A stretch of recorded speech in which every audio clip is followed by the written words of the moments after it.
Hello dear students, good morning, welcome to the class. In the last class, we are knowing about double column cash book. So double column cash book ಯಾವ ರೀತಿ ಮಾಡೋದು, ಅದು ಎಂಟ್ರೀಸ್ನ ಯಾವ ರೀತಿ record ಮಾಡೋದು ಅಂತ ತಿಳ್ಕೊಂಡಿದ್ವಿ. ಈ ಕ್ಲಾಸಲ್ಲಿ ನಾವು ಕಾಂಟ್ರಾ ಎಂಟ್ರೀಸ್ ಬಗ್ಗೆ ತಿಳ್ಕೊಳ್ತಾ ಹೋಗೋಣ. ಸೊ ಕಾಂಟ್ರಾ ಎಂಟ್ರೀಸ್ ಅಂದ್ರೇನು, ಸೊ ಕಾಂಟ್ರಾ ಎಂಟ್ರೀಸ್ನ ಡಬಲ್ ಕಾಲಮ್ ಕ್ಯಾಶ್ ಬುಕ್ಕಲ್ಲಿ ಯಾವ ರೀತಿ ರೆಕಾರ್ಡ್ ಮಾಡೋದು ಅನ್ನೋದನ್ನ ನೋಡ್ತಾ ಹೋಗೋಣ. Okay, yes, contra entries. First of all we are knowing about what is contra. Okay, contra means, contra in the Latin word we are call it as against or opposite. ಕಾಂಟ್ರಾನ Latin ವರ್ಡಲ್ಲಿ against ಅಥವಾ opposite ಅಂತ ಹೇಳ್ಬಿಟ್ಟು ಕರಿತಾ ಹೋಗ್ತೀವಿ. Okay, yes, ನಾವ್ we are come to contra entry. What is contra entry? Contra entry is an entry which involves a cash account and a bank account. Cash account and a bank account. Contra entry ಅಂತಂದ್ರೆ it entry involves cash account and bank account. Contra entry cash account ಇರುತ್ತೆ, bank account ಎರಡೂ ಇರುತ್ತೆ ಅಂತ ಹೇಳ್ಬಿಟ್ಟು ಹೇಳ್ತಾ ಹೋಗ್ತಾರೆ. And which is recorded on both debit and credit side. It recorded both debit and credit side of the double column cash book at the same time. Contra ಎಂಟ್ರಿನ debit side ಮತ್ತು credit side ಎರಡೂ ಸೈಡಲ್ಲಿ double column cash ಬುಕ್ಕಲ್ಲಿ enter ಮಾಡ್ತಾ ಹೋಗ್ತೀವಿ. Okay, contra entry ಏನಾದರೂ ಬಂತು ಅಂತ ಅಂದರೆ ಆವಾಗ ನಾವು ಡಬಲ್ ಕಾಲಮ್ ಕ್ಯಾಶ್ ಬುಕ್ಕಲ್ಲಿ at the same time debit side ಮತ್ತು ಕ್ರೆಡಿಟ್ ಸೈಡ್ ಎರಡೂ ಸೈಡ್ ಎಂಟ್ರಿ ಮಾಡ್ತಾ ಹೋಗ್ತೀವಿ. ಓಕೆ, ಹಂಗಾದರೆ ಆ ಕಾಂಟ್ರಾ ಎಂಟ್ರೀಸ್ ಯಾವ್ಯಾವುದು ಅಂತ ನೋಡ್ತಾ ಹೋಗೋಣ. ಓಕೆ, ಆ ಕಾಂಟ್ರಾ ಎಂಟ್ರೀಸ್ ನೋಡೋದಕ್ಕೂ ಮುಂಚೆ ನಾವು ಈ ಕಾಂಟ್ರಾ ಎಂಟ್ರೀಸ್ನ ಲೆಡ್ಜರ್ ಅಕೌಂಟಲ್ಲಿ ರೆಕಾರ್ಡ್ ಮಾಡೋದಿಲ್ಲ. ಯಾಕೆ ಅಂತಂದರೆ ಇಲ್ಲೇ ಡಬಲ್ ಕಾಲಮ್ ಕ್ಯಾಶ್ ಬುಕ್ಕಲ್ಲೇ ಆಲ್ರೆಡಿ ನಾವು ಡೆಬಿಟ್ ಸೈಡ್ ಮತ್ತು ಕ್ರೆಡಿಟ್ ಸೈಡ್ ಎರಡೂ ಸೈಡಲ್ಲಿ ರೆಕಾರ್ಡ್ ಮಾಡಿರೋದ್ರಿಂದ ನಾವು ಸಪ್ರೇಟ್ ಲೆಡ್ಜರ್ ಅಕೌಂಟ್ಸ್ನ ಮೇಂಟೈನ್ ಮಾಡೋದಿಲ್ಲ. ಓಕೆ, ಆದರೆ ಪೋಸ್ಟಿಂಗ್ ರೆಫರೆನ್ಸ್ ಕಾಲಮಲ್ಲಿ ನಾವೇನಂತ ತೋರಿಸ್ತೀವಿ, ಕಾಂಟ್ರಾ ಅಂತ ಹೇಳ್ಬಿಟ್ಟು ತೋರಿಸ್ತಾ ಹೋಗ್ತೀವಿ. ಅದನ್ನು ನೆಕ್ಸ್ಟು ಯಾವ ರೀತಿ ಮಾಡೋದು ಅಂತ ಹೇಳ್ಬಿಟ್ಟು ನಾನು ಪ್ರಾಬ್ಲಮ್ಸ್ ಮಾಡಬೇಕಾದ್ರೆ ಹೇಳ್ತಾ ಹೋಗ್ತೀನಿ. ಓಕೆನಾ? ಎಸ್, ಹಂಗಾದರೆ ಕಾಂಟ್ರಾ ಎಂಟ್ರೀಸ್ ಯಾವ್ಯಾವುದು ಅಂತ ನೋಡ್ತಾ ಹೋಗೋಣ. First entry, that is when cash is deposited into the bank account. Cash is deposited into the bank account.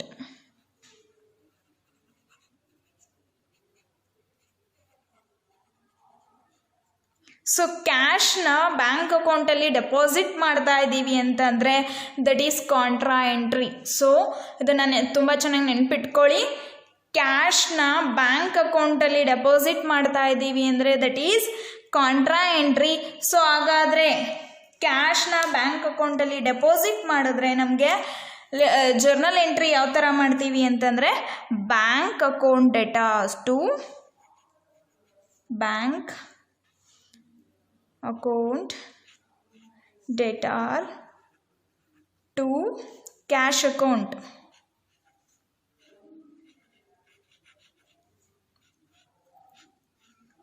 Okay, so ನಾವಿಲ್ಲಿ ಕ್ಯಾಶ್ನ ಬ್ಯಾಂಕ್ ಅಕೌಂಟಲ್ಲಿ ಡೆಪಾಸಿಟ್ ಮಾಡ್ತಾ ಇದ್ದೀವಿ, ಹಂಗಾಗಿ ಬ್ಯಾಂಕ್ ಅಕೌಂಟ್ ಡೆಬಿಟ್ ಆಗುತ್ತೆ, ಕ್ಯಾಶ್ ಅಕೌಂಟ್ ಕ್ರೆಡಿಟ್ ಆಗುತ್ತೆ. ಓಕೆ, ಸೊ ನಾವು double column cash ಬುಕ್ಕಲ್ಲಿ ಯಾವ ರೀತಿ ರೆಕಾರ್ಡ್ ಮಾಡ್ತೀವಿ ಅಂತ ಅಂದರೆ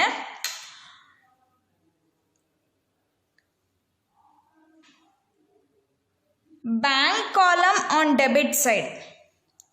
ಸೊ ಡೆಬಿಟ್ ಸೈಡಲ್ಲಿ ಬ್ಯಾಂಕ್ ಕಾಲಮಲ್ಲಿ ಆ ಅಮೌಂಟ್ನ ರೆಕಾರ್ಡ್ ಮಾಡ್ತಾ ಹೋಗ್ತೀವಿ. ನೆಕ್ಸ್ಟು ಕ್ರೆಡಿಟ್ ಸೈಡಲ್ಲಿ ಕ್ಯಾಶ್ ಕಾಲಮಲ್ಲಿ ಅಮೌಂಟ್ನ ರೆಕಾರ್ಡ್ ಮಾಡ್ತಾ ಹೋಗ್ತೀವಿ. ಸೊ ಇದು ಹೇಗೆ ಅಂತ ಹೇಳ್ಬಿಟ್ಟು ನಾವು ಪ್ರಾಬ್ಲಮ್ ಮಾಡ್ತಾ ನೋಡ್ತಾ ಹೋಗೋಣ. ಸೊ ಈಗ ಇದನ್ನು ತಿಳ್ಕೊಳ್ಳಿ. ಕ್ಯಾಶ್ನ ಬ್ಯಾಂಕ್ ಅಕೌಂಟಲ್ಲಿ ಡೆಪಾಸಿಟ್ ಮಾಡಿದ್ರೆ ಬ್ಯಾಂಕ್ ಅಕೌಂಟ್ ಡೆಬಿಟ್ ಆಗುತ್ತೆ, ಕ್ಯಾಶ್ ಅಕೌಂಟ್ ಕ್ರೆಡಿಟ್ ಆಗುತ್ತೆ. Okay, this is one entry. The second entry, when cash is withdrawable or withdrawn from the bank account for business use. Cash is withdrawn from bank account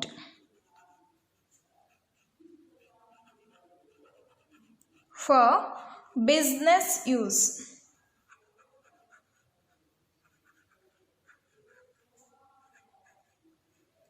okay, so ಇಲ್ಲಿ ಕ್ಯಾಶ್ನ ಏನಾದರೂ bank ಅಕೌಂಟಿಂದ draw ಮಾಡ್ತಾ ಇದ್ದಾರೆ ಅಂತಂದರೆ, so ಬಿಸ್ನೆಸ್ದು bank account ಇದೆ, ಆ bank ಅಕೌಂಟಿಂದ ಕ್ಯಾಶ್ನ ಏನಾದರೂ ವಿತ್ಡ್ರಾ ಮಾಡ್ತಾ ಇದ್ದಾರೆ ಅಂತಂದರೆ for the purpose of business ಯೂಸಿಗೆ ವಿತ್ಡ್ರಾ ಮಾಡ್ತಾ ಇದ್ದಾರೆ ಅಂದರೆ that is contra entry. Okay, bank ಅಕೌಂಟಲ್ಲಿರ್ತಕ್ಕಂಥ ಅಮೌಂಟ್ನ ಕ್ಯಾಶ್ನ ವಿತ್ಡ್ರಾ ಮಾಡ್ತಾ ಇದ್ದಾರೆ for the purpose of business ಅಂದರೆ ಮಾತ್ರ ಇದು ಕಾಂಟ್ರಾ ಎಂಟ್ರಿ ಆಗುತ್ತೆ. ಓಕೆ, ಸೊ ಹಾಗಾದರೆ ಜರ್ನಲ್ ಎಂಟ್ರೀಸ್ ಯಾವ ಥರ ಬರುತ್ತೆ? ವಿತ್ಡ್ರಾ ಮಾಡಿದ್ರೆ ಬ್ಯಾಂಕ್ ಅಕೌಂಟಿಂದ ಕ್ಯಾಶ್ನ ವಿತ್ಡ್ರಾ ಮಾಡಿದ್ರೆ ನಮಗೆ ಜರ್ನಲ್ ಎಂಟ್ರಿ ಯಾವ ಥರ ಬರುತ್ತೆ ಅಂದರೆ cash account data to bank account.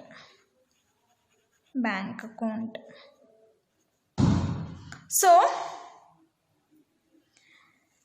ಇಲ್ಲಿ ಕ್ಯಾಶ್ನ ವಿತ್ಡ್ರಾ ಮಾಡ್ತಾ ಇದ್ದೀವಿ, ಹಂಗಾಗಿ ಕ್ಯಾಶ್ ಅಕೌಂಟ್ ಡೆಟಾರ್ ಆಗುತ್ತೆ. ಎಲ್ಲಿಂದ ವಿತ್ಡ್ರಾ ಮಾಡ್ತಾ ಇದ್ದೀವಿ? ಬ್ಯಾಂಕ್ ಅಕೌಂಟಿಂದ ಮಾಡ್ತಾ ಇದ್ದೀವಿ, ಹಂಗಾಗಿ ಬ್ಯಾಂಕ್ ಅಕೌಂಟ್ ಏನಾಗುತ್ತೆ? ಕ್ರೆಡಿಟ್ ಆಗ್ತಾ ಹೋಗುತ್ತೆ. ಕ್ಯಾಶ್ ಅಕೌಂಟ್ ಡೆಬಿಟ್ ಆಗುತ್ತೆ, ಬ್ಯಾಂಕ್ ಅಕೌಂಟ್ ಕ್ರೆಡಿಟ್ ಆಗುತ್ತೆ. ಓಕೆ, ಸಪೋಸ್ ಇಲ್ಲಿ cash withdrawn from the bank for personal use ಅಂತ ಇದ್ದಿದ್ರೆ, ಇಲ್ಲಿ ಬಿಸ್ನೆಸ್ ಯೂಸ್ ಅಂತ ಇದೆ, ಸಪೋಸ್ ಇಲ್ಲಿ ಏನಾದರೂ ಪರ್ಸ್ನಲ್ ಯೂಸ್ ಅಂತ ಇದ್ದಿದ್ರೆ ಆವಾಗ ರೆಕಾರ್ಡಿಂಗ್ ಯಾವ ಥರ ಬರ್ತಿತ್ತು ಅಂತ ಅಂದರೆ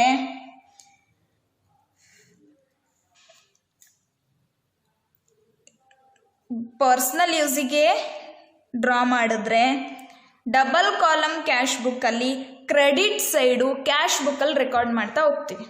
ಓಕೆ, ಬ್ಯಾಂಕ್ ಅಕೌಂಟಿಂದ ಕ್ಯಾಶ್ನ ಏನಾದರೂ ಪರ್ಸ್ನಲ್ ಯೂಸಿಗೆ ಡ್ರಾ ಮಾಡಿದರೆ ಡಬಲ್ ಕಾಲಮ್ ಕ್ಯಾಶ್ ಬುಕ್ಕಲ್ಲಿ ಕ್ರೆಡಿಟ್ ಸೈಡ್ ಕ್ಯಾಶ್ ಕಾಲಮಲ್ಲಿ ರೆಕಾರ್ಡ್ ಮಾಡ್ತಾ ಹೋಗ್ತೀವಿ. ಓಕೆ, ಆದರೆ ಇಲ್ಲಿ cash is withdrawn from bank account for business use ಆಗಿರೋದ್ರಿಂದ ಡಬಲ್ ಕಾಲಮ್ ಕ್ಯಾಶ್ ಬುಕ್ಕಲ್ಲಿ ಡೆಬಿಟ್ ಸೈಡ್ ಕ್ಯಾಶ್ ಕಾಲಮಲ್ಲಿ ರೆಕಾರ್ಡ್ ಮಾಡ್ತಾ ಹೋಗ್ತೀವಿ, ಕ್ರೆಡಿಟ್ ಸೈಡ್ ಬ್ಯಾಂಕ್ ಕಾಲಮಲ್ಲಿ ರೆಕಾರ್ಡ್ ಮಾಡ್ತಾ ಹೋಗ್ತೀವಿ. ಓಕೆ, ಗೊತ್ತಾಯ್ತಾ?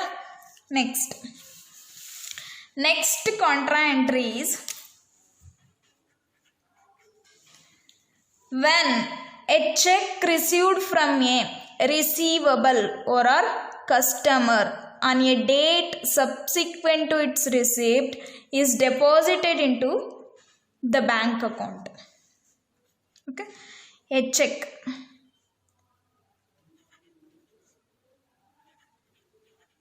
received from a receivable or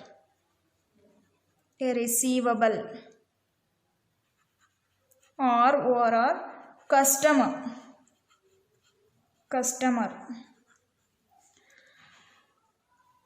on a date subsequent to its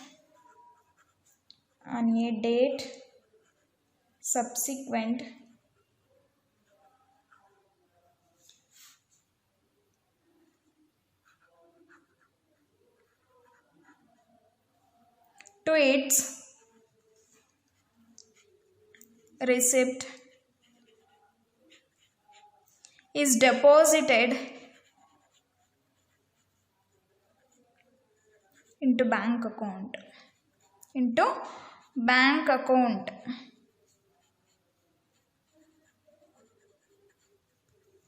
Okay, a check received from a receivable or customer on a date subsequent to its receipt is deposited into bank account. So ಚೆಕ್ನ receive ಮಾಡ್ತಾ ಇದ್ದಾರಂತೆ, ಯಾರಿಂದ? ರಿಸೀವಬಲ್ಸಿಂದ ಅಥವಾ ಕಸ್ಟಮರ್ಸಿಂದ receive ಮಾಡ್ತಾ ಇದ್ದಾರೆ. ಆದರೆ same ಡೇಟಲ್ಲಿ ಆ ಚೆಕ್ನ ಬ್ಯಾಂಕ್ ಅಕೌಂಟಲ್ಲಿ ಡೆಪಾಸಿಟ್ ಮಾಡ್ತಾ ಇಲ್ಲ. ಅದು ಬಿಟ್ಟು ಸಬ್ಸಿಕ್ವೆಂಟ್ ಡೇಟಲ್ಲಿ ಅಥವಾ ಇನ್ನೊಂದು ಡೇಟಲ್ಲಿ ಅವ್ರು ಏನು ಮಾಡ್ತಾ ಇದ್ದಾರೆ, ಬ್ಯಾಂಕ್ ಅಕೌಂಟಲ್ಲಿ ಡೆಪಾಸಿಟ್ ಮಾಡ್ತಾ ಇದ್ದಾರೆ. ಹಂಗಾಗಿ ಇದನ್ನು ನಾವು ಕಾಂಟ್ರಾ ಎಂಟ್ರಿ ಅಂತ ಕರಿತೀವಿ. ಸೊ ಈ ಕಾಂಟ್ರಾ ಎಂಟ್ರಿಗೆ ಜರ್ನಲ್ ಎಂಟ್ರಿ ಯಾವ ಥರ ಬರಿತೀವಿ ಅಂದರೆ bank account data to cash account, bank account data to cash. Okay, so ಚೆಕ್ನ ರಿಸೀವ್ ಮಾಡ್ತಾ ಇದ್ದಾರೆ, ಆದರೆ ಇಲ್ಲಿ ಯಾರಿಂದ ರಿಸೀವಬಲ್ಸ್ ಅಥವಾ ಕಸ್ಟಮರ್ಸಿಂದ ಚೆಕ್ನ ರಿಸೀವ್ ಮಾಡ್ತಾ ಇದ್ದಾರೆ. On date subsequent to its receipt is deposited into bank account. ಚೆಕ್ನ ಯಾವತ್ತು ರಿಸೀವ್ ಮಾಡ್ತಾ ಇದ್ದಾರೋ ಅವತ್ತೇ ಏನು ಮಾಡ್ತಾ ಇಲ್ಲ, ಬ್ಯಾಂಕ್ ಅಕೌಂಟಲ್ಲಿ ಡೆಪಾಸಿಟ್ ಮಾಡ್ತಾ ಇಲ್ಲ. ಅದು ಬಿಟ್ಟು ಬೇರೆ ಡೇಟಲ್ಲಿ ಅವ್ರು ಏನು ಮಾಡ್ತಾ ಇದ್ದಾರೆ, ಆ ಒಂದು ಚೆಕ್ನ ಬ್ಯಾಂಕ್ ಅಕೌಂಟಲ್ಲಿ ಡೆಪಾಸಿಟ್ ಮಾಡ್ತಾ ಇದ್ದಾರೆ. ಸೊ ಹಂಗಾಗಿ this is the contra entry. So ಇದಕ್ಕೆ ಜರ್ನಲ್ ಎಂಟ್ರಿ ಯಾವ ಥರ ಬರುತ್ತೆ ಅಂದರೆ bank account data to cash account ಅಂತ ಹೇಳ್ಬಿಟ್ಟು ಬರುತ್ತೆ. ಸೊ ಇದನ್ನು ಡಬಲ್ ಕಾಲಮ್ ಕ್ಯಾಶ್ ಬುಕ್ಕಲ್ಲಿ ಯಾವ ರೀತಿ ರೆಕಾರ್ಡ್ ಮಾಡ್ತೀವಿ ಅಂತಂದರೆ ಡೆಬಿಟ್ ಸೈಡಲ್ಲಿ ಬ್ಯಾಂಕ್ ಕಾಲಮಲ್ಲಿ ರೆಕಾರ್ಡ್ ಮಾಡ್ತೀವಿ, ಕ್ರೆಡಿಟ್ ಸೈಡಲ್ಲಿ ಕ್ಯಾಶ್ ಕಾಲಮಲ್ಲಿ ರೆಕಾರ್ಡ್ ಮಾಡ್ತಾ ಹೋಗ್ತೀವಿ. ಸೊ ಎರಡೂ ಎಂಟ್ರೀಸ್ ಕೂಡ ಡಬಲ್ ಕಾಲಮ್ ಕ್ಯಾಶ್ ಬುಕ್ಕಲ್ಲೇ ಬಂದಿದೆ. ಸೊ ಹಂಗಾಗಿ ಈ ಥರ ಒಂದು ಟ್ರಾನ್ಸಾಕ್ಷನ್ಸ್ ಇದ್ದರೆ ಇದನ್ನು ನಾವು ಲೆಡ್ಜರ್ ಎಂಟ್ರೀಸಲ್ಲಿ ರೆಕಾರ್ಡ್ ಮಾಡೋದಿಲ್ಲ. ಓಕೆ, ಸೊ ಇದಿಷ್ಟು contra entries. So contra entries ಅಂದರೆ ಗೊತ್ತು ನಿಮಗೆ, ಕಾಂಟ್ರಾ ಅಂದರೆ Latin word against or opposite ಅಂತ ಹೇಳ್ಬಿಟ್ಟು ಕರಿತಾ ಹೋಗ್ತೀವಿ. Contra Latin word against or opposite. Okay, contra entry is an entry which involves cash account and bank account. So contra ಎಂಟ್ರಿನಲ್ಲಿ cash account ಇರುತ್ತೆ, ಬ್ಯಾಂಕ್ ಅಕೌಂಟು ಇರುತ್ತೆ. And which is recorded and debit and credit side of double column cash book at the same time. Double column cash ಬುಕ್ಕಲ್ಲಿ at a time debit side credit side ಎರಡೂ side entry ಮಾಡ್ತಾ ಹೋಗ್ತೀವಿ. ಹಂಗಾಗಿ ನಾವಿಲ್ಲಿ ledger ಅಕೌಂಟ್ನ create ಮಾಡೋ ಅವಶ್ಯಕತೆ ಇರೋದಿಲ್ಲ. there is no need to create a ledger account in the contra entries. Okay, contra entries ಬಂದಾಗ ನಾವು ಲೆಡ್ಜರ್ ಅಕೌಂಟಿಂಗಲ್ಲಿ ಲೆಡ್ಜರ್ ಅಕೌಂಟಲ್ಲಿ ಪೋಸ್ಟ್ ಮಾಡೋ ಅವಶ್ಯಕತೆ ಇರೋದಿಲ್ಲ. ಯಾಕೆ ಅಂದರೆ debit side credit side both the side ಎಲ್ಲೇ ಡಬಲ್ ಕಾಲಮಲ್ಲೇ ಬಂದಿರುತ್ತೆ. ಹಂಗಾಗಿ ನಾವಿಲ್ಲಿ ಲೆಡ್ಜರ್ ಎಂಟ್ರೀಸ್ನ ಮಾಡೋ ಅವಶ್ಯಕತೆ ಇರೋದಿಲ್ಲ.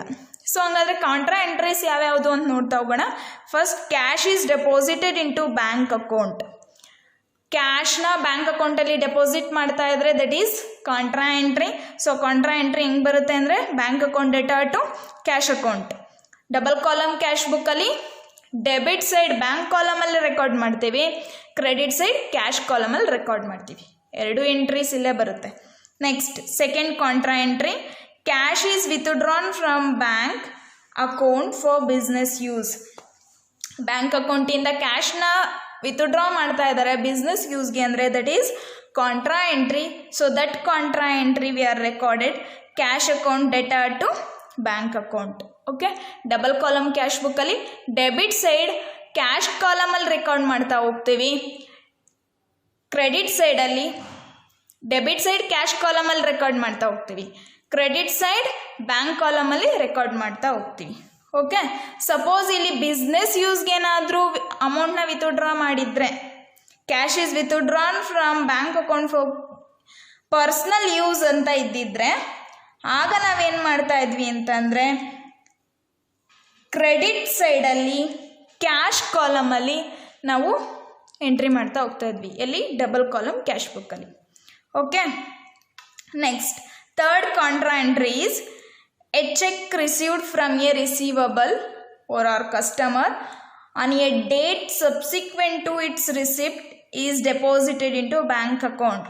So ಚೆಕ್ನ ರಿಸೀವ್ ಮಾಡ್ತಾ ಇದ್ದಾರಂತೆ ರಿಸೀವಬಲ್ಸ್ ಅಥವಾ ಕಸ್ಟಮರ್ಸಿಂದ ಒಂದು ಚೆಕ್ನ ರಿಸೀವ್ ಮಾಡ್ತಾ ಇದ್ದಾರಂತೆ.